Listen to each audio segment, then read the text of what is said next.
బ్రహ్మార్పణం. అనంత పరబ్రహ్మ స్వరూపమైన అమ్మకు నమస్కరిస్తూ బ్రహ్మ విద్యాభ్యాసం చేసుకుంటున్నాం. సాక్షీభావ సాధన. నీ అంతఃకరణమునందలి మనసు, బుద్ధి, చిత్తము, అహంకారములు లోపల ఉన్న బ్రహ్మంతో చేర్చి ఉంచాలి. అప్పుడు నేను బ్రహ్మమని స్పృహలో ఉందువు. అట్టి స్పృహలో నీవు బ్రహ్మమువై జగత్తునందలి వ్యక్తులను, వస్తువులను, సంఘటనలను, పరిస్థితులను దర్శించుచుందువు. శరీరము చేయుచున్నది నేను చెలించుటలేదు. నేను చెలించకుండా శరీరమును సాక్షిగా వీక్షించుచున్నాననే భావంతో బ్రహ్మానివై శరీరమును దర్శించుచున్నాము. అంటే ఇక్కడ ఒక సాక్షిభావ సాధన ఎలా చెయ్యాలి? సాక్షితత్వంగా నిన్ను నువ్వే చూడడం, నీ లోపలున్న వ్యవస్థ అంతటినీ కూడా ఈ ఈ అంతఃకరణ, ఈ పంచేంద్రియాలు, నీలో కలిగేటటువంటి ఆలోచన, పంచకోశాలు, ఇటువంటివన్నీ కూడా వాటి చలనాన్ని, వాటి ఆలోచనల్ని, వాటి తత్వాన్ని నువ్వు గమనించగలిగే స్థితిలో, స్థాయిలో ఉండాలి. అది ఎక్కడ ఉంది ఆ స్థితి అంటే నీ స్వస్వరూపంలో ఉంది. నీ స్వస్వరూపంగా నువ్వు ఉంటూ నీలో కదలాడేవి చూస్తే ఇవి నావి కాదు, ఇది నేను కాదు, నేననగా చలించని మౌనస్వరూపమైన ఆత్మస్వరూపాన్ని అని మనం తెలుసుకుని, మన స్థితిని మనం తెలుసుకుని ఉండడమే ఇక్కడ. అందువలన ఇవన్నింటినీ కూడా నువ్వు సాక్షిగా చూడు. సాక్షిగా చూసే ఆత్మస్థానంలో నువ్వు ఉండు. ఈ యొక్క మన మన ఈ వేరుతత్వం ఏం చేస్తోంది? భగవంతుణ్ణి వేరుగా దర్శింపజేస్తోంది. నిన్ను భగవంతుడి నుంచి వేరు చేసేస్తోంది. జగత్తులో అన్నింటినీ కూడా వేరుగా చూపిస్తోంది మన అంతఃకరణ.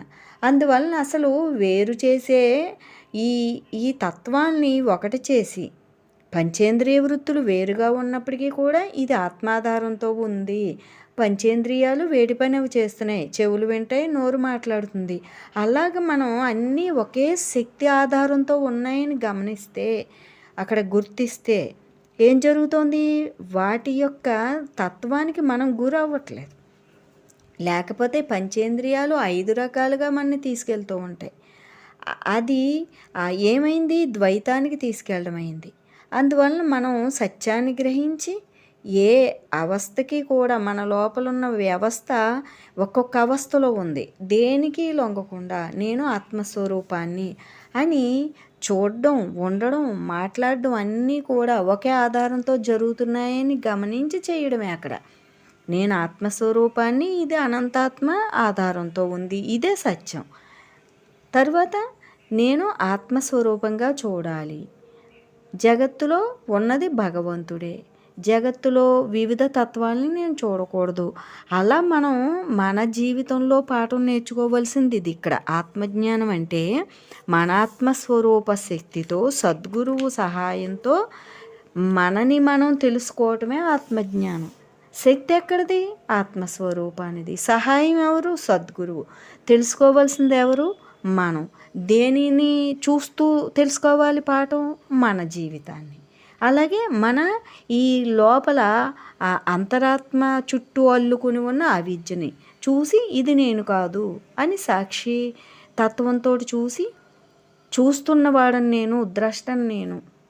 ద్రష్ట అంటే సత్యాన్ని దర్శించినవాడు. ఎప్పుడైతే మనం ఆత్మస్వరూపంగా ఉన్నామో అప్పుడు మనం సత్యాన్ని దర్శించిన వాళ్ళం అయ్యాం. కాబట్టి ద్రష్ట అంటే దర్శించాడు వాడు. ఎవరిని? తననే. మరి ఇన్నాళ్ళు మనని మనం తెలుసుకోకే కదా జన్మెత్తాం. అందువలన నేను ఆత్మస్వరూపాన్ని అన్న ప్రతి ఒక్కరూ అక్కడ తనని తాను దర్శించారు.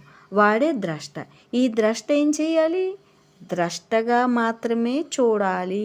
తనని తాను దర్శించిన వాడే చూడాలి తప్ప మళ్ళీ ద్వైత దృష్టితో చూడకూడదు. ఈ దేహం నేనని చూడకూడదు. దేహం నేను అని చూడడం వల్లనే అలాగే మిగతా పంచేంద్రియ వృత్తులు దేహం నేనని అక్కడ కొనసాగించడం వల్లనే జన్మలు తయారయ్యాయి. అందువలన ఆత్మస్వరూపంగా అన్నీ చేయమంటున్నారు అమ్మ. మూలానికి తీసుకొచ్చి మనని కూర్చోబెట్టి ఇప్పుడు నువ్వు ముందు ఏం చేసావో అదే చెయ్యి అంటే మన జీవితం, మన కుటుంబం, మన ఉద్యోగం, మన విధి నిర్వహణ, మన కర్మలు ఇవేమీ మానడం లేదు. కానీ ఆత్మస్వరూప స్థానంలో కూర్చోబెట్టినప్పుడు నిష్కామ కర్మలు చేస్తున్నాం, అనన్య భక్తితో ఉంటున్నాం, అవసరమైన మేరకు మాట్లాడుతున్నాం, అవసరమైనవే చూస్తున్నాం, చూసిన దాంట్లో కూడా భగవంతుడే ఉన్నాడని చూస్తున్నాం.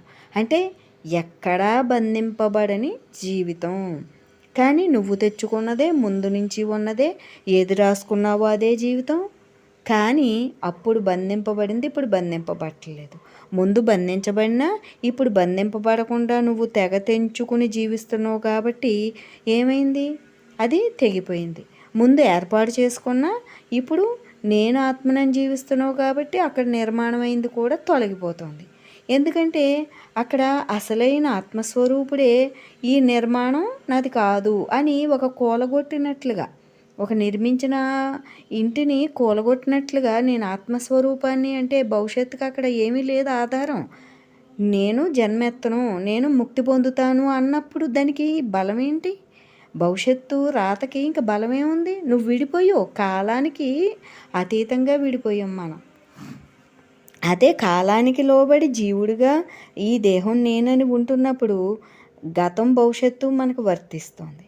భవిష్యత్తు ఏమో జన్మలకి నిర్మాణం అక్కడ జరిగి ఉంటుంది.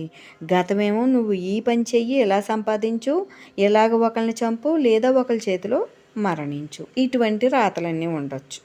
అందువలన ఇక్కడ ఇప్పుడు కాలానికి అతీతమైన స్వరూప స్థితిలో, స్వరూప స్థానంలో నువ్వు నిలబడ్డప్పుడు భవిష్యత్తులో ఎంత నిర్మాణం ఉన్నా అసలు యజమానే దాన్ని కూలగొట్టేస్తున్నాడు. యజమాని ఎవరు? ఆత్మస్వరూపుడు. నేను ముక్తిని పొందుతాను, జన్మలకి వెళ్ళను అంటే దానికి బలం లేదు. అది అమ్మ ఏ విధంగా కాలాతీతం చేస్తున్నారు అంటే నీ స్వరూపంగా నిన్ను నిలబెట్టడం ద్వారా చేయడం జరుగుతోంది. ఇక్కడ ఏం చెప్తున్నారు? నీవు దేహతాదాప్యం విడిచి ఆత్మస్వరూపుడివై ఉండి నీ అంతఃకరణ యొక్క వ్యాపారములను, జగత్ వ్యాపారములను సాక్షిగా దర్శించుటే సాక్షితత్వం. సాక్షితత్వం అంటే ప్రపంచాన్ని చూడడం కాదు, అది ఎవరైనా చూస్తారు. నిన్ను నువ్వు, నీ అంతర్వ్యవస్థను నువ్వు, నీ అవస్థల్ని నువ్వు దర్శించగలగాలి. నీ లోపల ఈ పంచకోశాలు, ఈ పంచేంద్రియాలు ఈ లోపల సూక్ష్మంగా ఉన్నాయి. అవన్నీ కూడా ఏం చెబుతున్నాయి, ఏ దిశగా వెళ్తున్నాయి, ఎలా చెలిస్తున్నాయి అని, కాలానికి ఎలా లోబడి ఉన్నాయని మనం చూస్తూ నేను వీటన్నింటికి అతీతుడను, నిశ్చలమైన వాడను, మౌనస్వరూపుడను, ఇంకా కాలాతీతుడను అని గ్రహించి ఆ లక్షణాలతో ఉండడమే. సద్గురువు ఏ లక్షణాలు మనకి చెప్పారో, నువ్వు ఆత్మస్వరూపుడివి, నువ్వు మౌనంగా ఉండు, నువ్వు ఏది కూడా పట్టు లేకుండా అంటే చిక్కుబడకుండా నువ్వు చెయ్యి జీవిత విధుల్ని అని ఏదైతే చెప్పారో ఆ విధంగా నడుస్తున్నప్పుడు వీటితోటి సంబంధం ఉండట్లేదు. మనం అన్నింటితోటి జన్మజన్మల కర్మలతోటి వచ్చాం మనం అమ్మ దగ్గరికి. కర్మలతోటి వచ్చినప్పుడు అవి తెంచమంటే సద్గురువు తెంచేది కాదు, తెగేవి కాదు. నువ్వు రాసుకున్నవి నువ్వు అనుభవించవలసిందే. ఎప్పుడు తెగిపోతాయి, వాటికి నీకు ఎప్పుడు సంబంధం ఉండదు అంటే నేను బ్రహ్మస్వరూపాన్ని అని తెలుసుకుని బ్రహ్మస్వరూప నడత నడుస్తున్నప్పుడు నువ్వు జీవుడు కాదు కాబట్టి ఆనాడు జీవుడిగా రాసుకున్నది నీకు అక్కడ సంబంధం లేనిదే తెగతెంపులు జరుగుతుంది. అంటే ఆత్మస్వరూపంగా ఉండడమేమో ఈ అవిద్యతో తెగతెంపు. అఖండాత్మతోటి ఏమిటి అంటే దానితోటి మనం దానికి దరి చేరడం, ఐక్యం అవ్వడం, లయం అవ్వడం, ముక్తిని పొందడం, ఇవన్నీ అంటే ఏకకాలంలో దాంతోటేమో తెగతెంపులు, దీనిలో కలిసిపోవడం అఖండాత్మలో జరుగుతోంది. నేను ఆత్మస్వరూపాన్ని అని ఉన్న ఒక్కొక్క క్షణం మనం ఇటువైపు జరుగుతున్నాం. దేహతాదాప్యం చెందిన ఒక్కొక్క క్షణం మళ్ళీ జగత్కేసి వస్తున్నాం, జీవుడైపోతున్నాం, ద్వైతానికి వచ్చేస్తున్నాం. మనం అద్వైతంలోనే ఉన్నాం, అద్వైతులం అయ్యే ఉన్నాం. ఈ స్థితిని నిలబెట్టుకోవడమే. నేను అందులో ఉన్నాను, నాలో అదే ఉంది, రెండు ఒకటే అయి ఉన్నాయి, ఉన్నది ఒకటే. ఇది సత్యం. మనం 4 రకాలుగా చెప్పుకున్నా అది ఒక్కటే అర్థం. అందులో నేను ఉన్నావు, నీలో అదే ఉంది, ఉన్నది ఒకటే బ్రహ్మం. ఇవన్నీ కూడా ఒకటే అర్థం. ఈ ఒక్క వాక్యానికి అర్థం నీవై నిలబడిపోవాలి.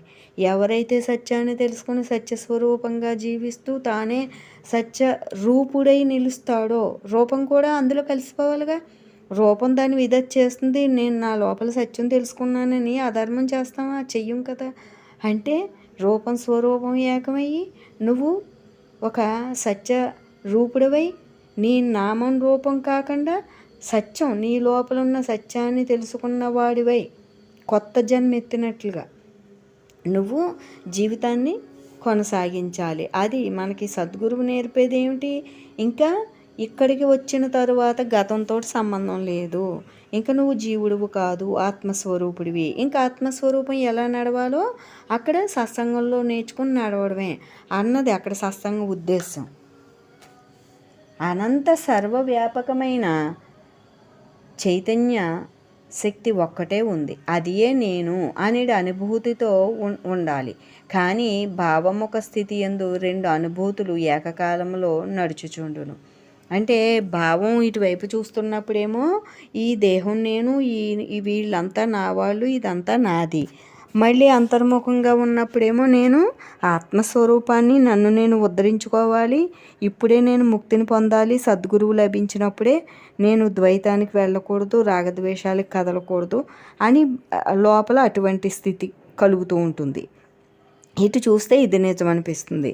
అందువలన అటు ఇటు తిరుగుతూ ఏది నిజమో ఏది సత్యమో నువ్వు నిర్ధారించుకుని నీకు ఏది ఒక ఇష్టమో సుఖమో సౌఖ్యమో చూసుకుని అటువైపు నువ్వు స్థిరపడిపోవాలి.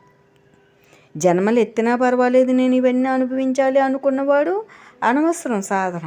ఇంక నేను జన్మలు ఎత్తకూడదు, ఎంత అనుభవించినా ఇదే తినడం, ఇదే కట్టుకోవడం, ఇదే ధన సంపాదన, ఇదే బంధుజనం, ఇంకెందుకు అని తెలుసుకున్నవాడు మోక్షాన్ని కోరుకుంటాడు. కాబట్టి వాడు మళ్ళీ ఇంక అటువైపు లొంగకూడదు. లొంగకపోవడానికి మన్నేమి అమ్మ ఏమీ తినద్దు, కట్టుకోవద్దు అంటలేదు కదా. అన్నీ కూడా చేస్తూ దాని పట్ల ఒక వ్యామోహం ఉండకూడదు. ప్రాప్తించింది ప్రసాదంగా, లభించింది ఏది వచ్చిందో ఇది భగవంతుడి ప్రసాదం. అక్కడ మనం చేసుకున్నది మనకు ప్రాప్తించిందని అంగీకరించినా సరే, భగవంతుడి ప్రసాదంగా మార్చుకున్నా సరే, ఏదైనా తల వంచాలి. అక్కడ తల వంచి ఈ కాలంతో తెగతెంపులు. తల వంచితే, తలెత్తితే మళ్ళీ కాలంలోకే. తలెత్తి చూసామా లోపల అహంతో మళ్ళీ కాలంలోకే లెక్క. భగవంతుడు శిక్ష కనపడదు, కాలం ద్వారా వేస్తాడు. కాలం ఎప్పుడు వేస్తుందో తెలియదు, ఏ కాలంలో వేస్తుందో తెలియదు. శిక్ష ఎప్పుడు చేసుకున్న వెంటనే వస్తుందా శిక్ష? తప్పు చేసిన వెంటనే పడదు, కొన్నింటికి వెంటనే పడుతుంది. అది కాలం యొక్క ఇష్టం మీద, ఆ యొక్క ధర్మ నడతపైన ఆధారపడి ఉంటుంది. అందువలన ఇక్కడ మనకేమిటి అంటే కాలాతీతంగా ఉండడమే అన్నింటికీ రక్షణ. కాలానికి లోబడిన వాడు జీవుడవుతున్నాడు, జీవుడిగా నడిచినవాడు కాలానికి చిక్కుతున్నాడు. కాలానికి చిక్కడం అంటే జనన మరణ చక్రమే. ఇక్కడ ఏం చెప్తున్నారు? ఆధ్యాత్మిక సాక్షితత్వమే సాధనకు అవసరం. సాక్షిభావ సాధన నిరంతరము తాను బ్రహ్మముననే భావంలో నుండి జగత్తు సాక్షిగా దర్శించగలం. కావున ఇది సర్వకాల సర్వావస్థల యందు చేయవలసిన నిరంతర సాధన. అట్టి అప్రయత్నముగా సహజముగానే సాక్షి స్థితి యుండును. ఇక్కడ ఏం చెప్తున్నారు? ఆధ్యాత్మిక సాక్షితత్వమే సాధనకు అవసరం. సాధన అంటున్నాం. ఏమిటి అంటే నేను బ్రహ్మమునై ఉన్నాను అని తెలుసుకుని అదే బ్రహ్మముగా నువ్వు అంతటినీ చూడడమే. నువ్వు జీవిస్తూ అక్కడ చూస్తున్నావు ప్రపంచాన్ని, కుటుంబాన్ని, నీ జీవితాన్ని. అది ఆత్మస్వరూపమై చూడాలి. మనసుగా చూసాం ఇన్నాళ్ళు. ఆత్మగా మనం చూసినప్పుడు ఏమైంది? అది సాధన అయ్యింది. ఈ సాధన వల్ల ఏమైంది? ద్వైతం నుంచి అద్వైతానికి రాగలుగుతున్నాం. మన జీవితాన్ని ఏం చేసాం? సాధనకి ఉపయోగించేసుకున్నాం. జీవితాన్ని అయితే బాహ్య వస్తుజాలాన్ని అనుభవించేదిగా ఉంటుంది, లేదు దాన్ని భగవంతుని చేరడానికి ఉపయోగించుకోవడమైనా జరుగుతుంది. మనం ఇక్కడ ఏం చేసాం? మన ముక్తికి, భగవంతుని చేరడానికి మనం ఉపయోగించుకున్నాం. బ్రహ్మార్పణం అనంత పరబ్రహ్మ స్వరూపమైన అమ్మకు నమస్కరిస్తూ మనం బ్రహ్మ విద్యాభ్యాసం చేసుకుంటున్నాం. లౌకిక జీవితం వేరు, సాధన వేరు కాదు. లౌకిక జీవితంతో జ్ఞానభావంను అన్వయించుకొని జీవించుటే సాధన. కావున బ్రహ్మముగా జీవించుటే సాధన. అంటే ఇక్కడ జీవితంలో ఒక ధర్మబద్ధమైన జీవితాన్ని గడుపుతూ దాంట్లో విడివడి ఉంటూ విధికి చిక్కకుండా నీ లోపల ఆత్మస్వరూపంగా ఉంటూ ఉండాలి. కనుక సాధన అనేది వేరుగా చేసేది కాదు. నీ జీవితంలో నువ్వు విడివడి ఆత్మస్వరూపంగా జీవించడమే సాధన తప్ప జీవితంలో కొంతకాలం కొంత భాగం కేటాయించేది కాదు. అందువలన ఇక్కడ లౌకిక జీవితంలోనే నువ్వు అద్వైతాన్ని పట్టుకోగలగాలి, దర్శించాలి, అందుకోవాలి, చేరుకోవాలని చెప్తున్నారు. దేహదృష్టి మనోదృష్టి విడిచి ఆత్మదృష్టి అభ్యసించినచో ఎదుటివారిలో ఉన్న ఆత్మస్వరూపాన్ని చూడగలుగుతావు. ఇక్కడ అభ్యసించాలి. చూడడం అంటే తేలికేం కాదు, కళ్ళతోటి చూసినంత కాదు. ఆత్మస్వరూపంగా చూసినప్పుడు రాగద్వేషాదులు కలగకుండా దర్శించగలుగుతాం. రాగద్వేషాలు కలిగినప్పుడు జీవుడు అవుతున్నాడు. కలగకుండా సమస్థితిలో చూడగలిగినప్పుడు అవతల వాడిని ఆత్మగా, వీడు ఆత్మస్వరూపుడు అవుతున్నాడు. అంటే ప్రపంచం మనం తెచ్చుకున్న జీవితం అంతా ఒక ప్రయోగశాలే మనకి. ఈ సుఖదుఖాలు మానవమానాలు శరీరమునకు కానీ నాకు కాదు, నేను దేహమును కాను, నేను చైతన్య స్వరూపమైన బ్రహ్మమును అనుచు బ్రహ్మజాస అనుభూతి పొందాలి. ఇక్కడ ఎప్పుడు కూడా భగవంతుని జాసలో ఉండడం వల్ల మనకి నష్టమేమీ లేదు. మన స్థితి ఎక్కడ ఉందో ఆ స్థితి నుంచి ఇంకో మెట్టు ఎక్కడం జరుగుతుంది. ధ్యాస వలన, ధ్యానం వలన మరో మెట్టు ఎక్కుతాం తప్ప నష్టమేం కాదు. ఎక్కువ అయిపోదు. 24 గంటలు భగవంతుని దృష్టిలో పెట్టుకుని సాధన సమయంలో తత్వ విచారణ చేస్తూ సాధన ఇంకా అవసరం లేదు, సత్య స్థితిలో నేను స్థిరపడ్డాను అన్నప్పుడు మనోమౌనంగా ఉంటూ లోపల మనకే తెలియబడుతుంది. లోపల మనసు చలనము తెలుస్తుంది, నిశ్చలంగా ఉండడం మనం గమనిస్తాం. కనుక మౌనంగా ఉండి ధ్యాన స్థితిలో ఉండడం బాగుంది అన్నప్పుడు అలా ఉంటూ మన జీవితకాలాన్ని ప్రతి క్షణం ఉపయోగించుకోవడమే. మనకి కాలం ఇచ్చింది ఎందుకు భగవంతుడు అంటే, జీవుడు ఏమనుకుంటున్నాడు, నేను బ్రతికి ఉన్నంతకాలం జగత్తులోనూ అనుభవించడానికి అనుకుంటున్నాడు. భగవంతుడి దృష్టిలో ఏమిటి అంటే, నువ్వు రాసుకున్న ఆయువులో నేనిచ్చిన ఇవన్నీ కూడా నువ్వు ఉపయోగించుకుని, ఈ శరీరం దానికి ఉపాధి ఇవన్నీ ఉపయోగించుకుని మళ్ళీ నన్ను చేరుకో, నేనే నీవు, నేనే నీ మూలం కనుక మళ్ళీ తిరిగి నన్ను చేరుకో అనేది జీవితకాలం ఇచ్చాడు మనకి. జీవితకాలం అంతా నువ్వు ప్రయత్నం చేసి మరణం వచ్చే లోపు నీ ప్రయత్నం అయ్యి మరణం వచ్చేసరికి ఆ బ్రహ్మమే నేను అనే అనుభవం అనే పట్టాతోటి మనం రెడీగా ఉండాలి.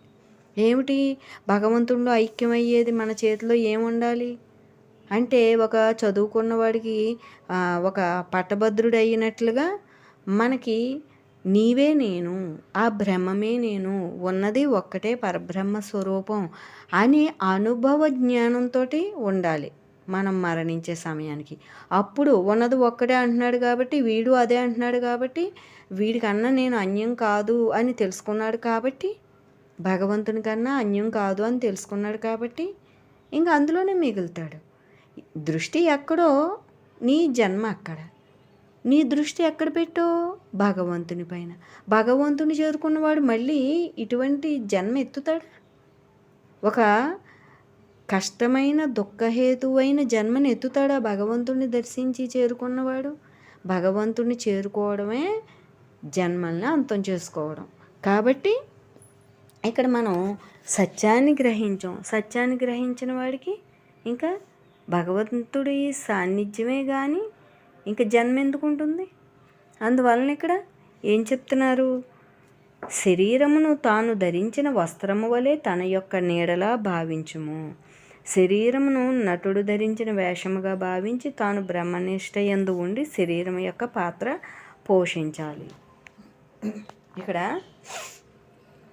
ఒక వస్త్రంలా భావించగలగాలి. ఇది నేను అనుకుంటే ఎలా భావిస్తాం? ఇది నేను కాదు, దీని లోపలున్న మూల ప్రకాశమైన ఆత్మను అని తెలుసుకున్నప్పుడు ఇది నేను ధరించిన వస్త్రం లాంటిది, వస్త్రం పైన ఈ వస్త్రం ధరిస్తున్నాం అన్నంత అవగాహనతో ఉండాలి. ఈ శరీరం ఏమిటి అంటే ఒక నటుడు ఎలా నటిస్తాడో రకరకాల వేషాలు మనం కూడా అక్కడ కాలంలో ఎప్పుడు ఎలాగా ఉండాలో మనం ఒక నటనని తెచ్చుకున్నాం. ఏ పాత్ర మనం ధరించామో ఆ పాత్రని అదొక నటన. మళ్ళీ జీవితాంతం ఈ పోయే వరకు ఉన్నదంతా కూడా మార్పు చెందుతోంది ఈ నటన. చిన్నప్పుడు చిన్న వయసులో ఎలా ఉంటామో అలా ఉన్నాం. పెరిగే కొద్దీ కూడా నటన మారిపోయింది కదా. చదువు, ఉద్యోగం, పెళ్ళి, పిల్లలు, తర్వాత ఏమో ఒక కౌమార్య దశ అంటారు, తర్వాత వృద్ధాప్యం. అలా శరీరం మనసు కూడా మార్పులు చెందేది. అందువలన ఇదంతా కూడా నటిస్తున్నాను. నా లోపల నేను ఎప్పుడూ మార్పు లేని ఆత్మస్వరూపాన్ని. అక్కడ లోపల ఈ అసలు వస్తువు మారడం లేదు.